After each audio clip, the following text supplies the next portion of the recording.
มมาลาเกมมาลาอยู่ไหนมาส่งหมูให้ดาราสาวพี่น้องดาราสาวยังบ่ตื่น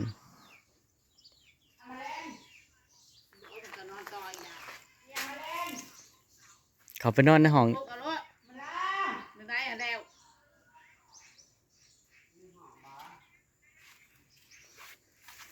มาบ่คือบดนิ้งบดตีงเอาเจ๊มาซื้อหมูซอยแน่เจ๊คนงามยังก็ใส่กางเกงในอยู่บ่ได้แบบน้อยๆมาเสื้อไว้ในห้องเหรอกราบสวัสดีด้วยพี่น้องผูนล็อกประตูน้ำไรนอนกลางเว้นนั่นจากที่บ่ได้ล็อกประตูมือนี่ล็อกประตูเฮ้ยมีพิรุธฝุ่นเมียนอยู่ไว้ฝุ่นเมียนอยู่ไม่ไวอย่าบอกนะให้เขาโดดออกทางหน้าต่างแหละเคยไปส่องดูเฮ้ยให้เขาโดดออกทางหน้าต่างเลยนะปี๊ดคือหัวยังหยองเกอให้กับมาใส่เฮ้ยนั่นก็เรียนทั้งหมดอีกกูแค่ไม่ไงมันอันนั้นอะไรก็เลยเดินคือมีสวนสัตว์สัตว์อผูกแขนซื้อกับมีสวนสัตว์เสื้อในกับบ่ใส่ยังบ่ใส่เสื้อในโอ้ยเสียในกับบ่ใส่ข่อยสิไปนั่นออกแล้ววันนี้เห็นบ่จักอีหยังมาเอามาพี่มาเนาะ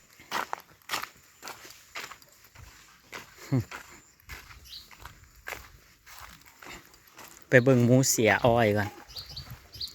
ไปดูหมูเสียอ้อยหมักมีขึ้นไว้ใหญ่ท่ะนายจนจำดิน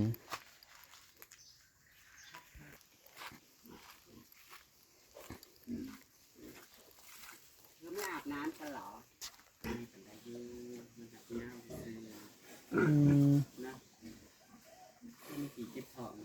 โอ้เราบ่ได้ล้าง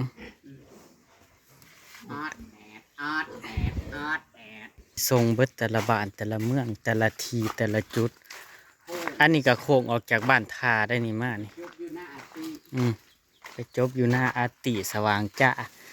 พวกซุ้มนั่งกับมาเกี่ยวเขาซอยอาติพี่น้องตุยๆก็มาจะคอยน้ำเมื่อนะคอยสิเมื่อเพื่อนจะกันถ้าเจ้าบ่อยู่เมื่อจะกันลงเลยบ่เด้อ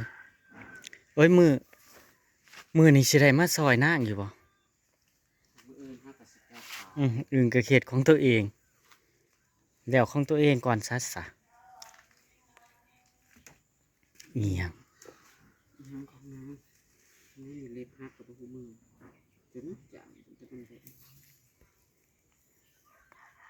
เป็นตะลุ่ยอยู่เลยขายหมูนี่พี่น้องเฮาส่งดิแต่เฮาบ่ได้เก็บค่าเฮาบ่ได้เก็บค่าส่งเพิ่มดอกจะมาเก็บค่าส่งเขาซื้อซอยกับบุตรมาส่งส่วนเจเพิ่นนี่เอาค่าส่งเด้อมาไกลโค้งจากบ้านท่าพุ่นมาเจนี่ฮะฉันก็บ่ต้องขายเฮ้ยบ่ได้สมได้สวยเลยรวยมากเก็บค่าส่ง30 บาทที่จะให้หมูเอากลับไปกินเองจะจ่ายบ่มีเลยไม่เสียวอันนี้ของอาร์ตี้เอื้อของอัมมาลาของไม่เสียวจากโลของไม่เสียวหาโลแม่นบ่3 กิโลแล้วเราให้ถุงอันนี้ไง3 โลแล้วก็กับขามันผัดขามันนี่ผัดมาตัดอันนี้ก็เลยเอาน้ำเหล้าอัน120 บาทขามันอันนี้ของเจ้าอันนี้ของบะหมี่นี่ก็3 โลกับขามันพอดีของเรานี่เป็น450 บาทเบิดนี่คือห้อง450อันนี้330เป็น700ไม่ง่ายมาหมูไปปิ้ง780 บาทเส้นได้ยังมาแจกเส้นกับเส้นบัดจะจังมาหมูไปปิ้งไม่ง่ายเอาหมูมาแจกเส้นผูกเส้นกับเส้นยังมีจะจ่ายวันนี้บ่จ่าย780ฟีดสวยเลยรวยมากเส้นรวย จะ น้อยเนาะมัน เฮ้ยนั่นนี่รวยทำ รวยแล้วได้กับสีคายแล้วเฮ้ยมือสีคายยกคอกแล้ว เอาอีกแล้วว่าไปแล้ว เอา เป็นแล้ว มันกัดกัน กันอีกแล้วนี่นั่น เอาอีกแล้ว ช้างโตแล้วของเฮานะ ผมไม่ได้450 นี่ก็เก่งแท้ 450 บาทเพราะว่าปกติอันค้ามันน่ะโลละ80แต่ว่าให้รัด100ซะ2โลไป สิเด่นมาเล็ดไอ้เทียนนังกิน พอ2 โอ้ย 0 ใส่ 0 ตู้ตา ตู้ ซื้อมาบ่แม่นก็สิบอกก็ซื้อมาประดับบารมีตู้เย็นเพิ่นกันสิว่าให้ตู้เย็นมันว่างมันก็จังได้ก็บ่ฮู้หั่นนะ เน่ากับไปแวะอาบในสุดท้าย นางอาติ ผ้าผูกจงอีวัน โค้งตั้งแต่บ้านยังนะ บันตีอยู่พื้นเมื่อยดิจะลงไป เอ้า ลงไปทางล่างพื้นลงไปดันลงไปหันบ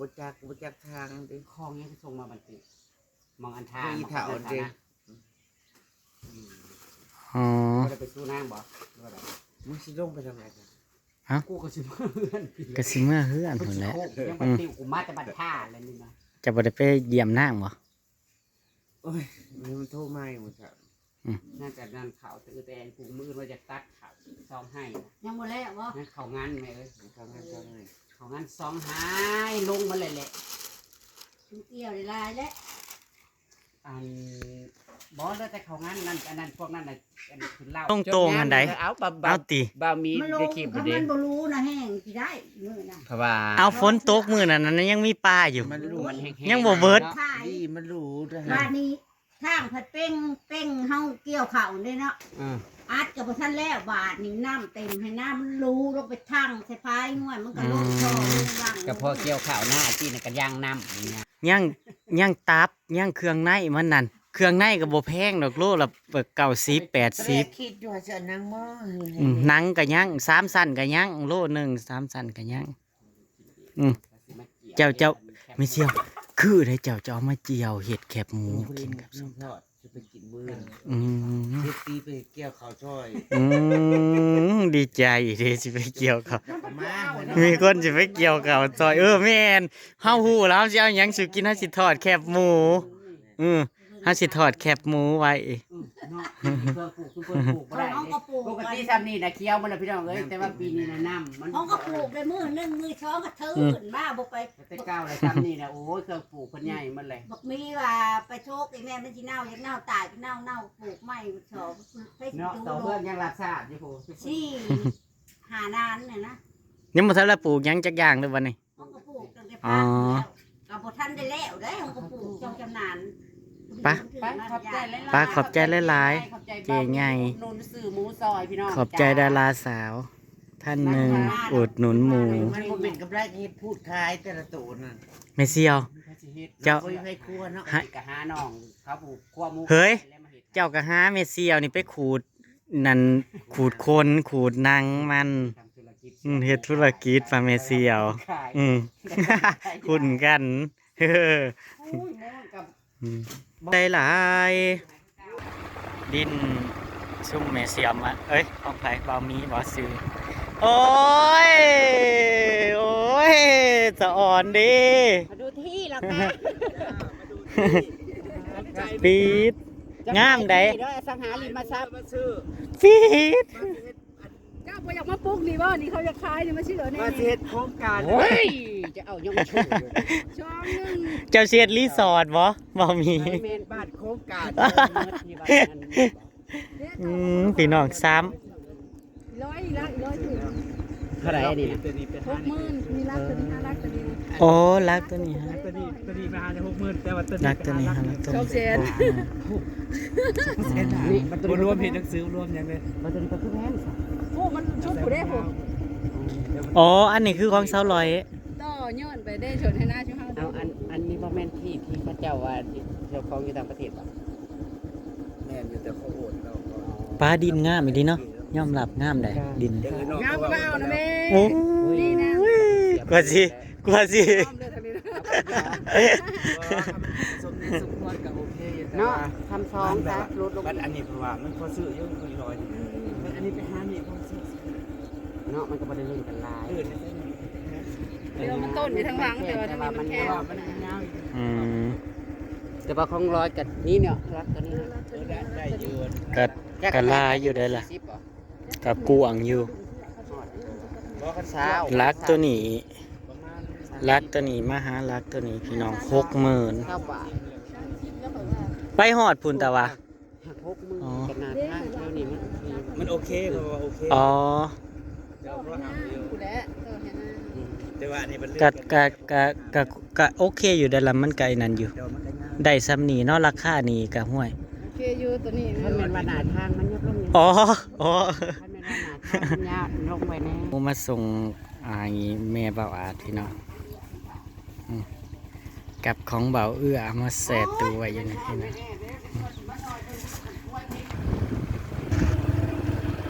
เกี่ยวกันถึงไหนแล้วเร็วจังเลยเครึ่งแล้วได้นี่เครึ่งแล้วไปผลดไปต้นเนี่ย หนังเกิน คือรถใหม่เลยนางมีรถหลายคัน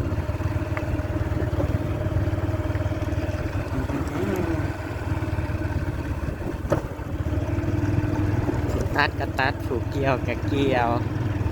โอ้ยพอแดดเนาะหนาวกะดอเกี่ยวเขาวหน้าอาดนั่น รถก็จะสิมา เกี่ยวเขาวหน้าอาดอีน้อย เกี่ยวเขาวหน้าโตคือมา มาเก็บใส่ คือมากไอ้นั่นเย็นแท้แดดกับบ่แดดแดดกับบ่แดดเย็นกะดอหนาวกะดอ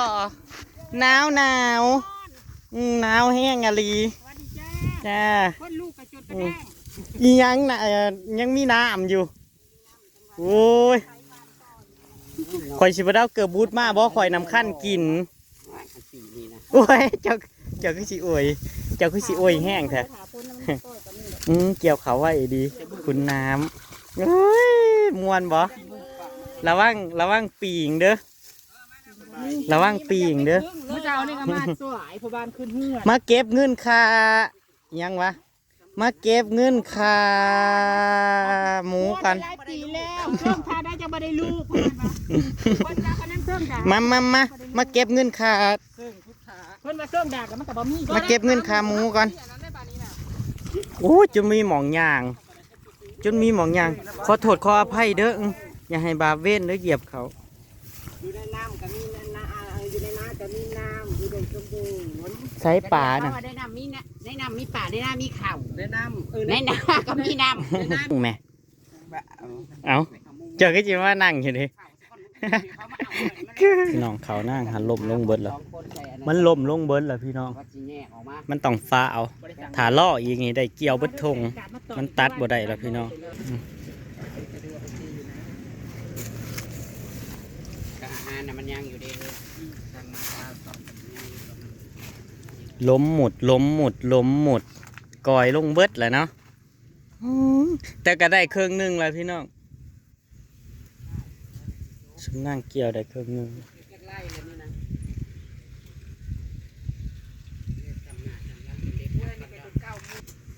เอาแล้วตีหัวเพิ่นตัวนี้เข้ามาเฮ็ดขาย ปะ สายซีเล่นน้ำนั่น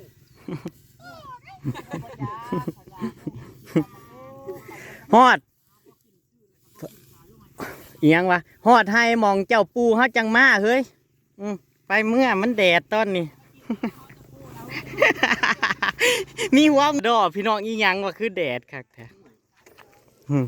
ขนาดนี้ยังน้ำยังบ่บกเบิ่งแหน่พี่น้องมันมีนั่นลมลงมันกอยลงเขาอัดตีนะมันหล่มมันกอยลงเบิดล่ะพี่น้องก็สิไปส่งหมูนางหมูให้เอื่อยตุยต่อพี่น้องอยู่บ้านนาว่าเนาะเพิ่นเพิ่งสั่งมาเมื่อกี้พอดีบังเอิญนางหมูมันยังเหลือนะพี่น้องก็เลยได้มองนี่ฮะมองงามมองนอกอาหารงามเบิดเขาหน้าก็ถือว่าโอเคอยู่เป็นมิตรเป็นพวกดีเนาะแดดออกมาให้เขานั่งแหงจะได้นั่งจะได้แล้วไว้ ขายดิบขายดีขายดิบขายดีขายเทน้ำเทท่าหมดทุกถุงพี่น้อง เอาไปให้เขาเลือกเอา นาง ตอนแรกว่าสิเช้า3 สันไว้เฮ็ดหมูกรอบกินเองนะเขาซื้อก็ให้เขาเอาซะ